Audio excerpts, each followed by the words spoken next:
నడిగిరి వణక్కం నాందా తేజ విజయ్ గాడి రూల్ తమిళనాడు నాదే, చెన్నై కూడా నాదే, త్రిష కూడా నాదే. ఎస్, రీసెంట్ గా టీవీకే పార్టీ ఈ తమిళనాడు ఎలక్షన్స్ రిజల్ట్స్ లో చాలా ముందంజలో ఉందనే చెప్పాలి. ముఖ్యంగా 110 సీట్లతో లీడింగ్ లో ఉంది. అంటే ఎన్ని సీట్లు వస్తాయనేది కన్ఫర్మేషన్ కరెక్ట్ గా చెప్పలేం, కానీ ఖచ్చితంగా లీడింగ్ లో ఉన్న పార్టీ ఏదైతే మాత్రం టీవీకే అని క్లియర్ గా చెప్పు. ఇక ఆల్రెడీ విజయ్ కి సంబంధించిన ఫ్యామిలీ మెంబర్స్ సెలబ్రేషన్ స్టార్ట్ చేశారు. విజిల్స్ పట్టుకుని విజయ్ వాళ్ళ నాన్నగారు, వాళ్ళ అమ్మగారు, అలాగే ఇతర వాళ్ళ ఫ్యామిలీ మెంబర్స్ అందరూ కూడా విజిల్స్ చేస్తా ఉన్న ఆ దృశ్యాన్ని మనం క్లియర్ గా చూడొచ్చు. చాలా ఆనందంగా ఉంది వాళ్ళందరికీ కూడా. ఎందుకంటే పార్టీ పెట్టిన సంవత్సరన్నర ఏడాదిలోనే అతను మరి అంటే ఎవరు ఊహించని విధంగా, నాకు తెలిసి ఈ రకంగా చరిత్రలో ఇదే మొదటిసారి అయి ఉంటది. అంటే గతంలో ఎంజీఆర్ కావచ్చు, ఎన్టీఆర్ కావచ్చు, వారు కూడా పోటీ చేశారు, కానీ ఇంతలా షాకింగ్ రిజల్ట్స్ అయితే మాత్రం రాలే. పార్టీ పెట్టి ఏడాదిన్నర కాలంలోనే 35% ఓటింగ్, అది ప్రతి ఒక్కరిని కూడా ఆశ్చర్యం కలిగిస్తా ఉంది. ఇంకా కుటుంబ సభ్యులైతే చాలా ఆనందాన్ని వ్యక్తం చేస్తా ఉన్న పరిస్థితి. అలాగే టీవీకే పార్టీకి సంబంధించిన ఎవరైతే అభిమానులు ఉంటారో వారు కూడా చాలా ఆనందం వ్యక్తం చేస్తా ఉన్నారు. అలాగే ఇతను సినిమా హీరో కాబట్టి ఇతని అభిమానులు కూడా ఆల్రెడీ సంబరాల్లో మునిగి ఉన్నారని చెప్పొచ్చు. ఆల్రెడీ స్టార్ట్ చేశారు. అలాగే విజయ్ గారి ఇంటికి త్రిష కూడా వెళ్ళింది అనే వార్త ఇప్పుడు బయటకు వచ్చింది. సో దాని గురించి కూడా మనం చూసే ప్రయత్నం చేద్దాం. సో త్రిష గారిది ఈ రోజు బర్త్డే అంట. ఎస్, ఇక్కడ క్లియర్ గా మనం చూడొచ్చు. త్రిష గారిది బర్త్డే ఈ రోజు. తిరుమలలో శ్రీవారిని దర్శించుకుని, నాకు తెలిసి విజయ్ గారు గెలవాలి అని చెప్పేసి ఆమె ఖచ్చితంగా దర్శనం చేసుకునే ఉంటారు. దాని తర్వాత విజయ్ గారి దర్శనం కోసం వాళ్ళ ఇంటికి వెళ్ళారు. క్లియర్ గా చూడొచ్చు. వాళ్ళ ఇంటికి అయితే చేరుకున్నారు. మరి కాసేపట్లో వాళ్ళిద్దరికి బయట వచ్చి ఏం అనౌన్స్ చేస్తారనేది ప్రతి ఒక్కరు కూడా చాలా ఆసక్తికరంగా వెయిట్ చేస్తున్న పరిస్థితి. రైట్, అసలు విజయ్ గారికి ఇన్ని సీట్లు ఎలా వచ్చాయి, ఓట్ల ట్యాంపరింగ్ ఏమైనా జరిగిందా, ఇలాంటి క్వశ్చన్స్ కూడా బయటకు వస్తా ఉన్నాయి. దాని గురించి కూడా మనం మాట్లాడదాం. అయితే అంటే మెయిన్ ఫ్యాక్టర్స్ ఏంటి, విజయ్ గెలవడానికి మెయిన్ ఫ్యాక్టర్స్ ఏంటి అనే దాని గురించి ఒకసారి మనం మాట్లాడుకుందాం. సో ఓవరాల్ గా తమిళనాడులో ఉన్న అసెంబ్లీ స్థానాలు 134, అంటే మెజార్టీతో గెలవాలి, గవర్నమెంట్ ని ఫామ్ చేయాలంటే కావాల్సినవి 118, మ్యాజిక్ ఫిగర్ 118. సో ప్రస్తుతం ఎవరికి కూడా మ్యాజిక్ ఫిగర్ రాలేదు. ఇటు అంటే లీడింగ్ లో ఉన్నా కానీ టీవీకే పార్టీ మ్యాజిక్ ఫిగర్ ని దాటే పరిస్థితి అయితే లేదు అంటూ కూడా చెప్పారు. సో ఇక తమిళనాడు రాజకీయాల్లో ఒక సరికొత్త శకం మొదలైంది. 234 స్థానాలు ఉన్న అసెంబ్లీలో దళపతి విజయ్ నేతృత్వంలో తమిళగ వెట్రి కళగం పార్టీ ఏకంగా 100కు పైగా స్థానాల్లో దూసుకెళ్లి ప్రపంచం సృష్టించింది. దశాబ్దాలుగా సాగుతున్న డిఎంకే, ఏఐడిఎంకే రాజకీయాలకు విజయ్ గట్టి చెక్ పెట్టారు.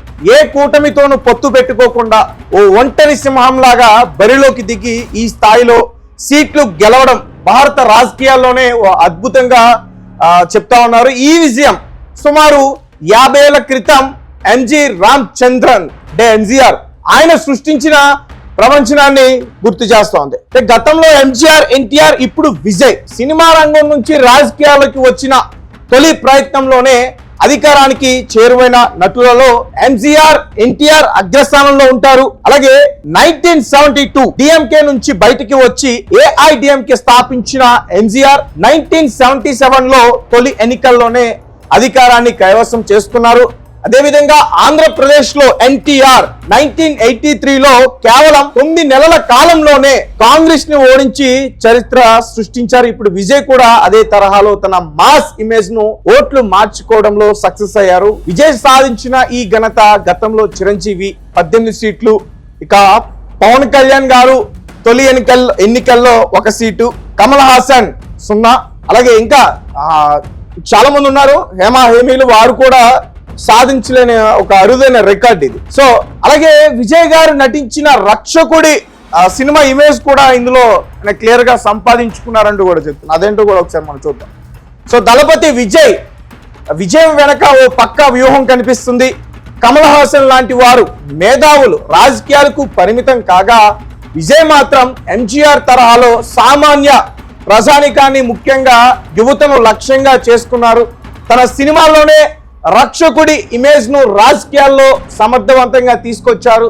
దశాబ్దాలుగా పాత పార్టీల పాలనతో విసిగిపోయిన తమిళ ఓటర్లు విజయ్ రూపంలో ఓ కొత్త చరిత్ర చూడగలిగారు.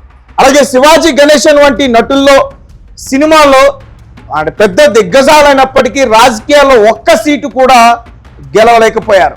అలాగే విజయకాంత్ ఒకప్పుడు కింగ్ మేకర్ గా ఎదిగినా కానీ అధికారం ఆయన చేపట్టలేకపోయారు. కానీ విజయ్ ఈ అడ్డంకులన్నింటినీ కూడా అధిగమించి నేరుగా 100 సీట్లు సాధించడం తమిళనాడులో సరికొత్త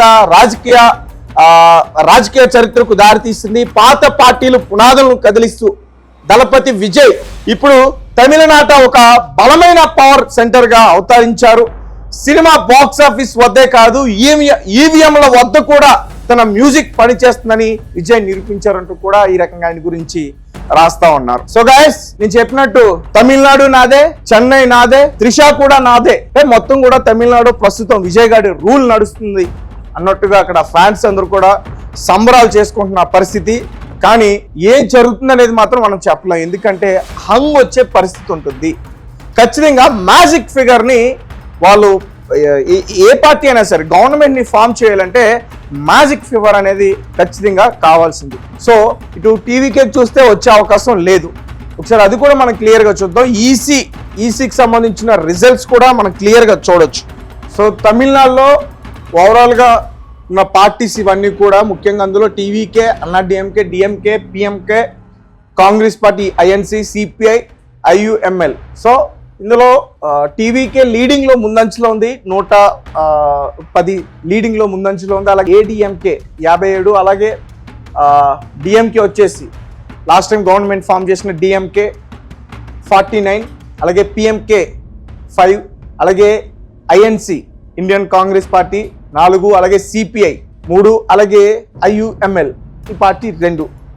ఓవరాల్ గా లీడింగ్ లో ఉన్న పార్టీస్ ఇవన్నీ కూడా. ఇతర పార్టీలు కూడా ఉన్నాయి కానీ అవి మాత్రం అసలు లీడింగ్ లో ఒక్క స్థానంలో కూడా వారు ఉండలేకపోయిన పరిస్థితి.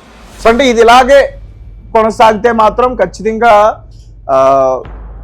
అత్యధికంగా సీట్లు వచ్చే పరిస్థితి అయితే ఉంది. సో గైస్, మీరు కమెంట్స్ ఏం చేస్తారు మాకు తెలియపరచండి.